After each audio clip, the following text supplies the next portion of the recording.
Hi అండి, welcome to చారు daily తంటాలు. ఈరోజు మేము రైతు బజార్కి వచ్చాము కూరగాయలు తీసుకోవడానికి. టైం ఇప్పుడు 8:30 అయిపోయింది. 9కి క్లోజ్ అనుకుంటా రైతు బజార్. సో చాలా వరకు ఖాళీ అయిపోయావండి, క్లోజ్ చేసేస్తున్నారు. మేము ఇంకా కూరగాయలు తీసుకొని వెళ్ళాలి. వెళ్ళగానే అంతా ఒక రౌండ్ వేసేసి ఆ తర్వాత తీసుకుంటాము. ఎందుకు ఇలాగా అంటే ఒక్కోసారి ఒక దగ్గర తీసుకుంటాము ఒక ఐటమ్, అది కొంచెం ముందుకెళ్ళేసరికి దానికన్నా తక్కువ కాస్ట్కైనా ఉండొచ్చు, లేదా ఇంకొంచెం ఫ్రెష్గా అయినా ఉండొచ్చు. అయ్యో అనవసరంగా తీసుకున్నామే అనుకోకుండా ముందు ఒకసారి తిరిగేసి ఆ తర్వాత కొంటాము. ఇదిగోండి మ్యాంగోస్ కిలో 80 చెప్తున్నారు, కానీ 60కి 50కి ఇస్తున్నారు బార్గెన్ చేస్తే. క్యాప్సికమ్ అన్నీ ఉన్నాయి. ఇక్కడ చాలా తక్కువకే ఇస్తారండి, రైతు బజార్ కదా, రైతులే డైరెక్ట్గా అమ్ముతారు కదా, తక్కువ కాస్ట్కి అన్నీ వస్తాయి బయట కొనే కంటే.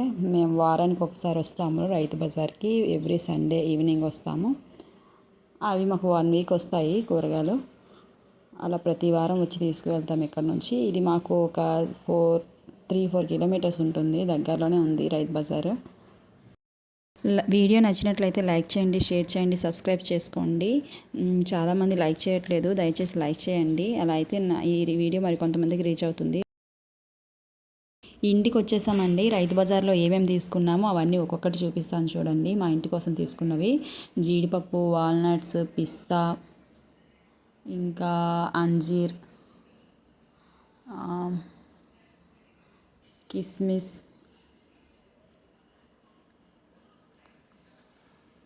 పంకిన్ సీడ్స్,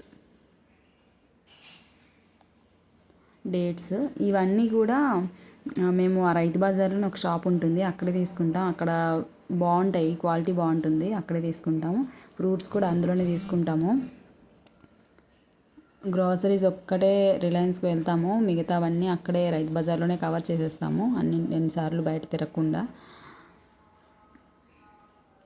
రైతు బజార్కి వెళ్ళొచ్చామంటే తర్వాత చాలా పని ఉంటుంది. ఇవన్నీ దేనికది వేరు చేసి ప్యాక్ చేసి పెట్టాలి, లేదంటే వాడిపోతాయి డైరెక్ట్గా ఉంచేస్తే. మ్యాంగోస్ తీసుకున్నాము. మ్యాంగోస్ అయితే చాలా తీయగా ఉంటాయని ఎక్స్పెక్ట్ చేస్తున్నాను, ఎలా ఉంటాయో మరి. ఇది తోటకూర, పాలకూర,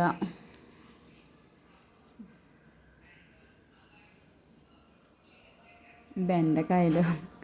ఈ ఫాస్ట్గా వండేయాలి, లేదంటే ఫ్రిడ్జ్లో ఉన్నా కూడా ముదిరిపోతాయి అంటారు. చూడండి మువ్వంకాయ ఎంత బాగున్నాయో ఫ్రెష్గా. ఆ బజార్లో కొనేటప్పుడు అన్నీ ఒక సంచిలో వేసేస్తాం, కానీ ఇంటికి వచ్చాక దేనికది తీసుకుంటే చిరాకు వస్తుంది. ఎందుకు ఇవన్నీ కలిపేసామా అనిపిస్తుంది, కానీ తప్పదు. క్యారెట్ ఫ్రెష్గా ఉన్నాయి అన్నీ. ఇవి స్వీట్ కార్న్ అనుకున్నాను, కానీ స్వీట్ కార్న్ కాదు. ములక్కాడలు మాత్రం కొంచెం ఫ్రెష్గా లేవు, కొంచెం వాడిపోయాయి అవి. గుమ్మడికాయ ముక్క కూడా తీసుకున్నాను, బాగుంటుంది, నాకు ఇష్టం గుమ్మడికాయ అంటే. ఇదిగోండి నేను తీసుకున్న ఐటమ్స్ అన్నీ ఇవి. అన్నీ షాప్లో పేర్చినట్టు ముందు పేర్చేసుకున్నాను. చూసారు కదా నా రైతు బజార్ బ్లాగ్. ఇంతటితో ఈ వీడియో ఎండ్ చేస్తున్నాను.